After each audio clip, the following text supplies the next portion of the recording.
End Time Ministries presents Dark Intentions, Inside the Mind of the Antichrist by Irvin Baxter, founder and president of End Time Ministries and host of Politics and Religion radio broadcast.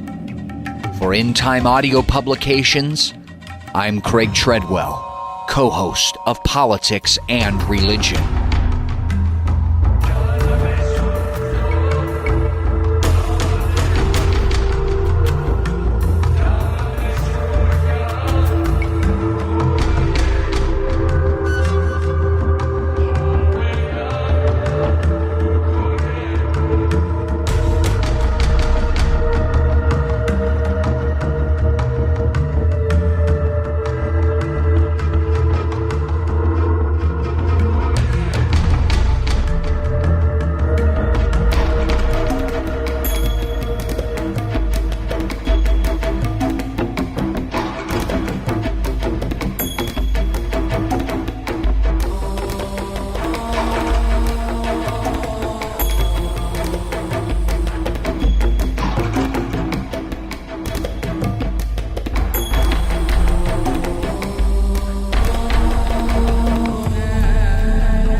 And now, please enjoy Dark Intentions, Inside the Mind of the Antichrist.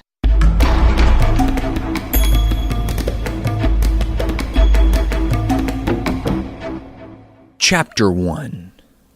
It was a bitterly cold night.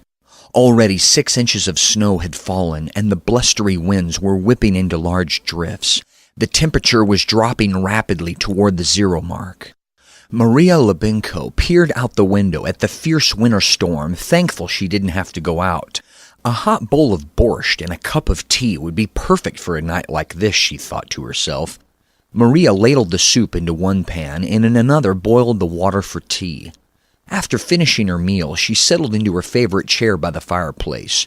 The heat emanating from the flames penetrated her cold hands and feet like summer sunshine.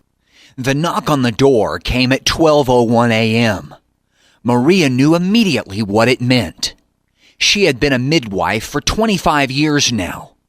Babies always chose to be born on nights like this. She opened the door to see Boris Arachev.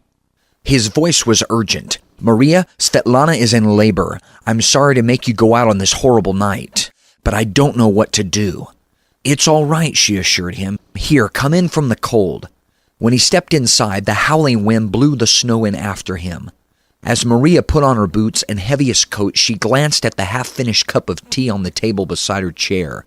She smiled to herself ruefully, thinking, well, it was good while it lasted. Boris and Maria stepped out into the blasting winter storm. The chilling winds cut like a knife through the midwife's clothing as she and Boris made their way toward the Arachev home. At 3 or 4 different places, large snowdrifts blocked their path. Boris plowed through them with his big boots, then returned to help Maria.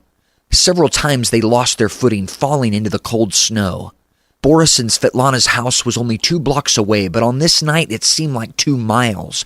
Even though Boris knew the neighborhood like the back of his hand, visibility was so bad that a couple of times he became disoriented. Fortunately, Maria's sense of direction never failed her. When they finally reached the front door of the Arachev home, they were nearly frozen. Thankfully, the fire in the fireplace was burning brightly. "Here, give me your coat and hat," Boris said. "Warm yourself for a few minutes by the fire. I'll see to Svetlana." Maria stood by the fire, absorbing its warmth until she heard Svetlana cry out. Maria's midwife instincts immediately took over. Entering the bedroom where Svetlana lay, she carefully assessed the situation. Asking all the normal questions, Maria estimated the baby would be born within 2 or 3 hours. It wasn't an easy birth and took much longer than Maria had expected. 6 grueling hours later, the baby was ready to be born. By then, Svetlana was soaked with perspiration and weary to the bone. When Maria saw the face of the 8-pound, 9-ounce boy, she was startled. Of all places, a birthmark was clearly visible on his forehead. His dark, intelligent eyes appeared to immediately take in everything in the room. During all of her years as a midwife, she had never seen anything quite like it. Maria gently placed the newborn on Svetlana's stomach. The new mother smiled wearily, but with eyes of joy. "Oh, a baby boy," she exclaimed. Then she saw the birthmark. "Oh my," she cried in concern. "Is he all right? I've never seen anyone with a birthmark there. It's not an evil omen, is it?" "No, no," Maria assured her. "He's a perfectly normal child. Birthmarks can be anywhere." The smile returned to Svetlana's face. "Look at the devilment in those eyes. No wonder I had such a difficult pregnancy and birth." Maria took the child and began to wash him at the large kitchen sink. When she washed his hair, her attention was riveted to the large birthmark on his forehead. A shudder of trepidation ran through her. "Stop it," she scolded herself. "All that superstitious nonsense means nothing. Stalin has told us there is no God and there certainly is no devil." Still, she couldn't shake the nagging feeling of foreboding. She found herself wanting to complete her duties and get back to the safety of her own home. Maria wrapped the baby in a clean blanket and handed him to his father. The newborn didn't like his daddy's touch and began screaming angrily. "What a temper," Boris said. As soon as the midwife took the baby back, he calmed down. Maria and Boris returned to Svetlana's side. When she saw her baby, she smiled brightly. Taking him into her arms, she looked into his face and said, "Hello, Michael." "So you've already decided on a name," Maria commented. Michael is a nice name to herself, Maria thought. That's the only thing normal about this child. With a smile, Maria said, "Well, my work is done. I'm going to get back to my house and get a little sleep." Boris protested, "It's too cold outside. We have an extra bed. Why don't you just rest here for a while?" Maria replied quickly. She hoped not too quickly. "No, the wind has died down, and since it is light, I'll be able to see. I must get back." As she stuck her head back into Svetlana's room to check on her one last time, baby Michael's eyes followed her every move. What is it about those eyes, Maria thought uneasily? They are so piercing and too intelligent for a newborn baby. As Maria stepped out into the crisp morning air, she couldn't shake the fear this child evoked within her. "It's that birthmark on his forehead," she rationalized. Still, she found herself walking as fast as she could.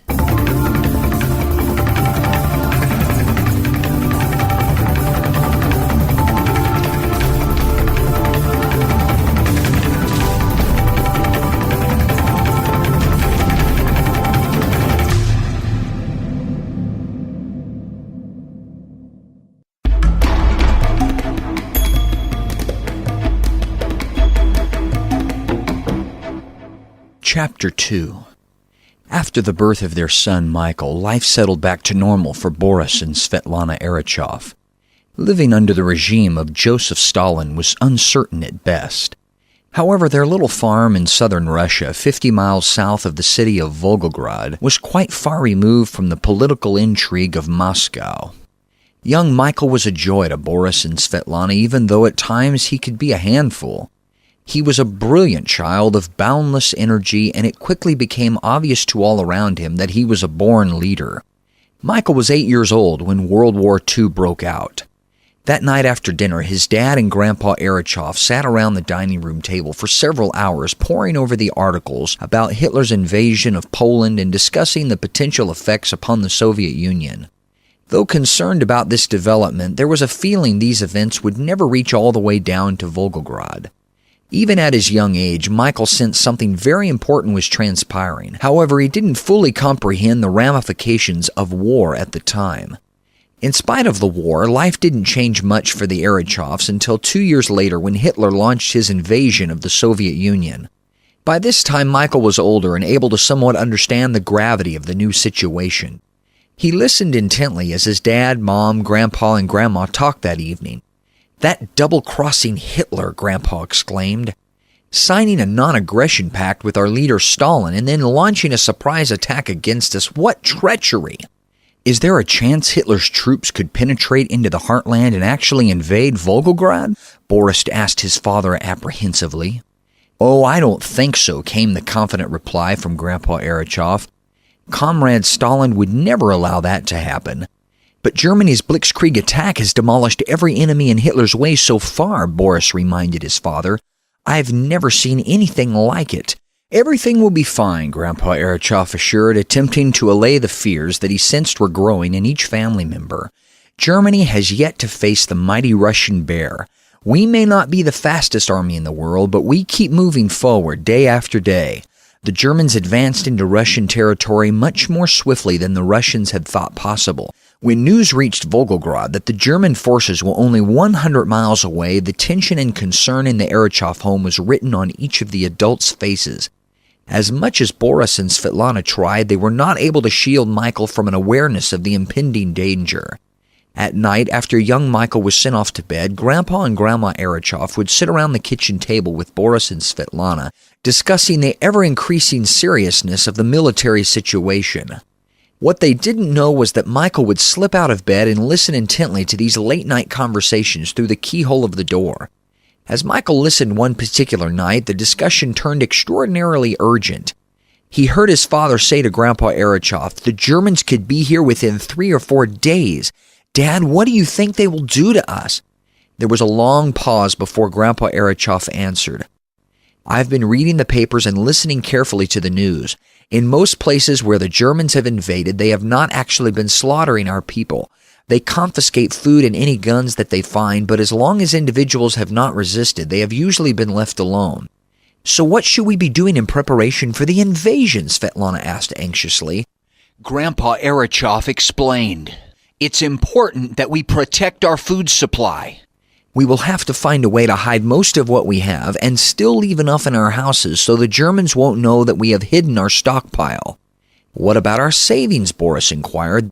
"The same thing applies there," Grandpa Arachev replied confidently. "We have to protect most of what we have while at the same time not arouse suspicion that there may be more." Then came the question that everyone was dreading to ask. "Is there any danger that you and Boris might be taken away?" Svetlana asked, trying but failing to hide the fear in her voice. There was a very long pause before the reply came. Michael strained to catch every word. Finally, it was Boris who spoke. "We want to believe that won't happen, but we have to be realistic. It appears the Germans have been taking some of the men that are considered community leaders. Apparently, they want to prevent the organization of resistance to their occupation." Grandma Arachev turned to her husband, attempting to make her point courageously. "So since you are on the governing council for this province, you could well be targeted." It was more of a statement than a question. Grandpa Arachev replied matter-of-factly, "I'm sure this is a possibility. However, we'll have to deal with that if and when the time comes." From his listening post in the laundry room, Michael tried to assimilate what he was hearing. It suddenly dawned on him how serious their situation really was. Michael could sense the strength of character in his mother as she spoke bravely. "We can't wait to see what might happen. We have to plan for all eventualities. How will we deal with it if they do take Grandpa Arachev away? What if they take Boris as well? What will we need to do to hold things together until this horrible nightmare is over?" The discussion continued late into the night. When Michael finally slipped into bed, sleep wouldn't come. The thought of his grandpa and maybe his father being hauled away by the Germans tortured his young mind. He was still tossing and turning when the light of dawn began to filter through his bedroom window. Michael would never forget the day the German armies swept through the province where their little farm was located. Most of the people stayed huddled in their houses, hoping to be left alone. Every few minutes they would sneak a peek through the shutters to see what was happening outside. German jeeps, tanks, and supply trucks could be seen moving steadily up and down the street, supporting the front lines. On the third day of the occupation, Michael heard his dad say to his mother, "I have to go see about my parents. I want to be sure they are all right." "But Boris," Michael heard his mother ask anxiously, "what if the Germans take you away?" "I don't think they will," Boris replied reassuringly. "They have a war to fight.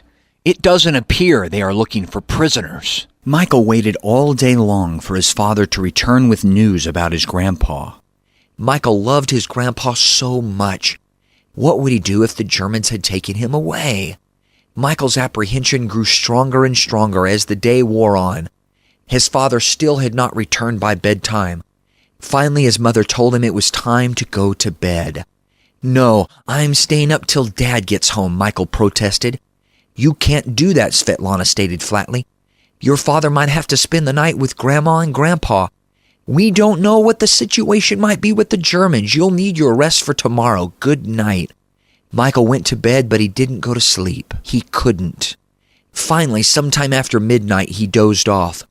About 1 o'clock in the morning, he heard the front door of their house open. Springing out of bed, he heard his father's voice. "The Germans have taken Dad into custody. I thought it would be best to bring Mother here until this whole thing blows over." Michael came bursting out of his room. "Where is Grandpa Arachev? Where have they taken him?" he screamed. The rage Michael felt toward the Germans was so intense he could not control it. "Tell me," he demanded. "I'm going to go get him right now." "Calm down, Michael," his mother said, attempting to quiet him. "Don't treat me like a baby," Michael cried. "That's my grandpa. Why do people have to fight wars anyway?" Boris Arachev placed a hand on his son's shoulder. "I don't blame you for the way you feel. He's my father, and I'm very angry. However, there's nothing we can do about it right now. I'm sure your grandpa will be home before very long. We will have to be patient. In the meantime, you and I have to take care of Grandma Arachev and your mother.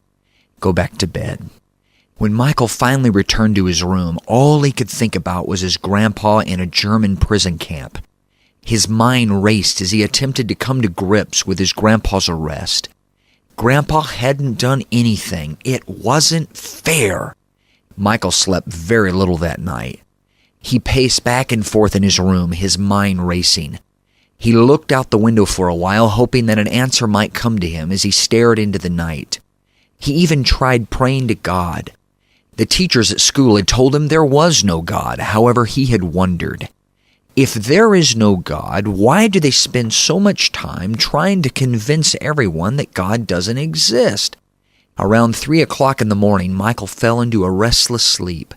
He dreamed of his grandpa in the German prison camp. He saw German troops marching, shouting, "Sieg Heil!" At 4 a.m., Michael awoke from his troubled dreams. Sitting straight up in bed, it was as though all the confusion had evaporated from his young mind. He could see what needed to be done as clear as crystal. War was insane. It should be outlawed, declared illegal. Why did Germans have to fight Russians or French or British? They didn't. Why couldn't the world simply unite, become one? If there were one worldwide government, the root cause for conflict would be removed. Furthermore, if there were a global government, then there would only be one army. A single, unified, worldwide military wouldn't fight with itself. Michael saw it so clearly. Sitting there in his bed, he said aloud, "It's stupid, small-minded nationalism that causes all the world's conflicts." It suddenly seemed so simple. Michael knew in that instant he would never rest until the world was revolutionized, placing mankind under the canopy of an all-encompassing world government. War would then be banished forever. Michael's vision crystallized into resolve that night. He knew he was right, and one day the world would know it too. He drifted off to sleep, knowing that the course of his life was set. He had stared destiny in the face, and he liked what he saw. 4 months passed before any news arrived from Grandpa Arachev. The letter that came was somewhat reassuring. I am doing fine. Do not worry about me. I don't know yet when I will be able to come home, but it probably won't be for a while. It was the P.S. that riveted Michael's attention. Tell Michael I love him. It will be up to him and his generation to find a new way to run the world so that we won't have these senseless wars anymore. Michael had not disclosed to anyone the feelings of destiny he had recently experienced. Now he wondered if his grandpa somehow knew about his special calling.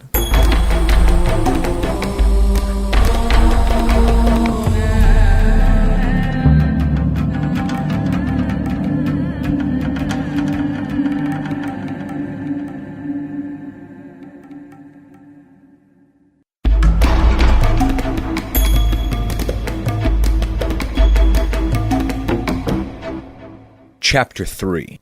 Michael's teenage years passed swiftly. So many Russian men had been called up by the military that teenage boys had to bear the burden of raising crops.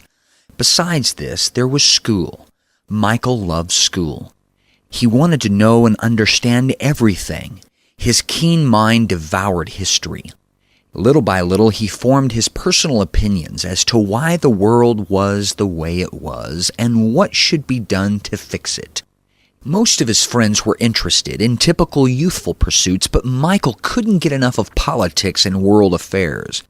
His sense of destiny drove him with the urgency of a raging inner hunger. When it came time to study the Communist Manifesto and Das Kapital, most of his classmates groaned, but Michael absorbed these founding teachings of socialism like a sponge. He believed a perfect world could be created by applying the principles taught by Karl Marx. He dreamed of the day when there would be a one-world socialistic government. And he knew that he was the one who would finally bring that dream to reality. Because of his high marks and his excellence in political subjects, Michael was accepted into Moscow University to study law. He knew if he were going to rule the world, he would need to understand the intricacies of law, since laws control human behavior. In college, his global plan began to take shape. Michael was so excited the day he entered his first semester political science class. His professor, Alexander Sobchak, proved to be a brilliant educator. Professor Sobchak opened the first class with a matter-of-fact statement. Ladies and gentlemen, it is inevitable that communism will ultimately rule the world. One of you in this class may end up ruling over a world union of socialist republics. If that comes to pass, you must first understand one thing.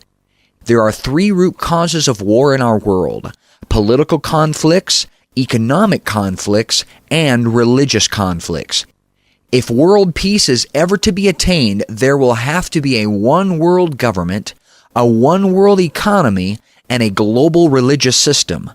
Sobchak continued, now this may not be as difficult as it seems at first glance.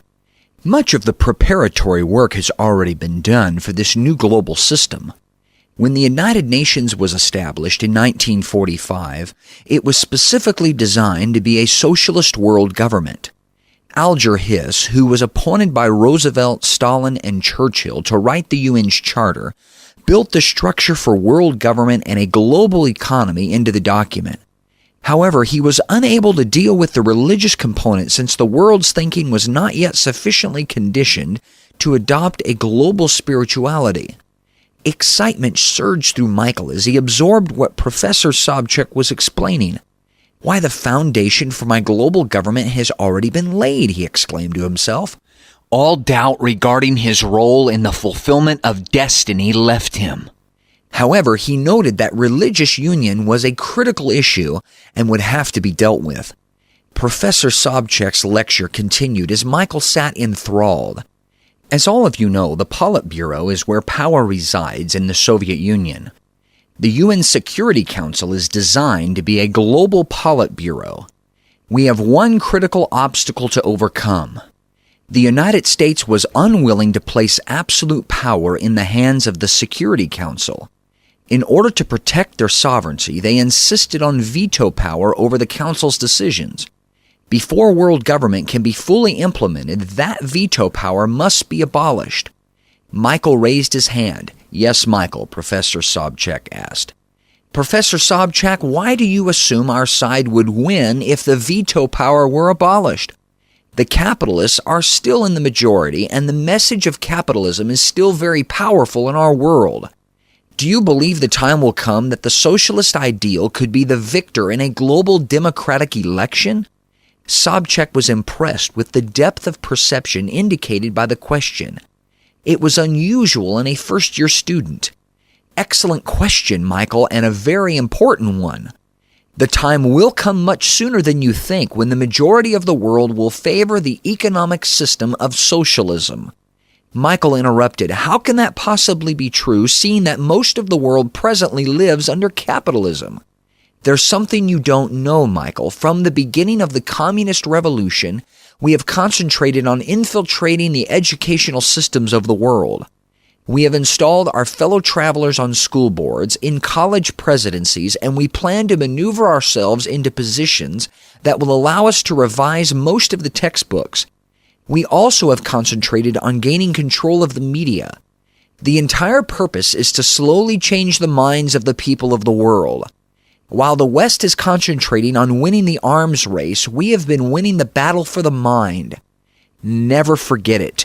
The pen is mightier than the sword. Wow, Michael thought to himself, this is going to happen. In Professor Sobchak, Michael found a true mentor.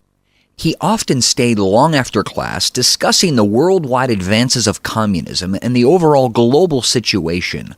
These private conversations were real eye-openers for Michael and reinforced his conviction that the Marxist dream of one world government could be achieved in his lifetime. One particular evening, Michael said to Professor Sobchak, "From all I read and hear, anti-communist sentiments are still very strong in the Western world." The professor smiled. "Michael, you must understand something. The West is concerned about labels and slogans. We care nothing about those things. All we care about is the realization of our Marxist dreams. We will gradually convert the Western world into a socialistic system while they continue to think that it is capitalism. We don't care what they call it as long as we accomplish our purpose." "But how could that possibly be done?" Michael asked, intrigued.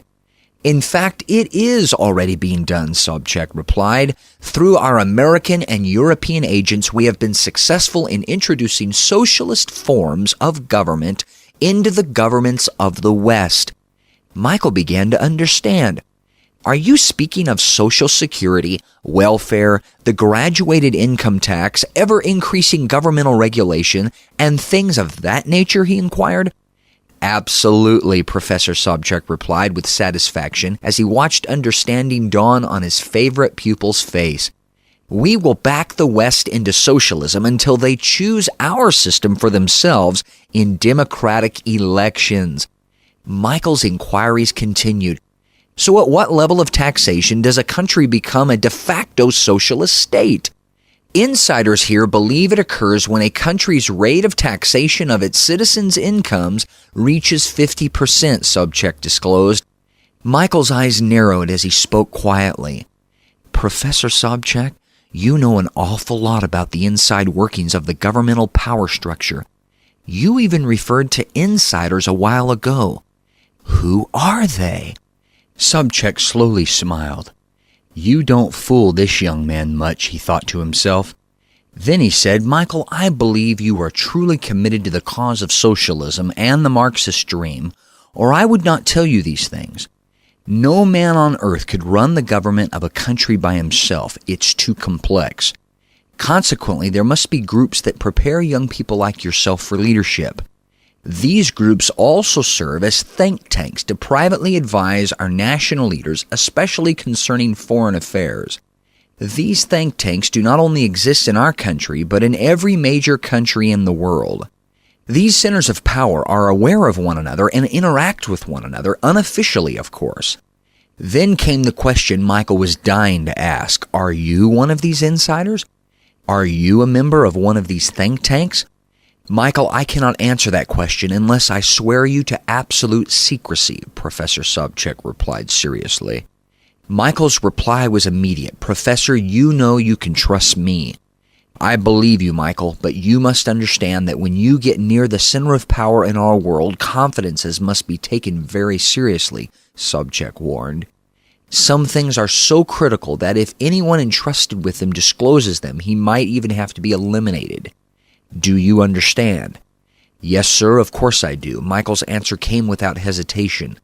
Professor Sobchak continued, when a careless statement to the press or an inappropriate disclosure in an interview could change the course of world history and set back the cause of world government for a decade, the highest level of accountability is essential. Do you understand? Yes, sir. All right, I'll tell you, the professor continued. I am a member of what is called the Council on Foreign Affairs. We bring young potential leaders up through our ranks, preparing them to assume power. We make sure they embrace the right values and will move the world steadily toward our planned New World Order. Since its inception, every Minister of Foreign Affairs of the Soviet Union has come from the Council on Foreign Affairs. Is the Council on Foreign Affairs a governmental agency or is it a private club? It is a private club, but very well connected, Sobchak explained. So this is, in reality, sort of an invisible government, Michael commented as comprehension slowly dawned on him. And you say there are think tanks like this in most major countries? Yes, there are. What is it called in the United States? Michael wanted to know. Actually, it's almost the same as it is here in the Soviet Union. In the U.S., it's called the Council on Foreign Relations, Sobchak explained. As Michael left Professor Sobchak's house that evening, his head was spinning with the day's disclosures. He was sobered by the intricacies of the power structures that ruled his nation and obviously the world. It also was apparent to him that at least one insider felt he was a suitable candidate to become a future world leader.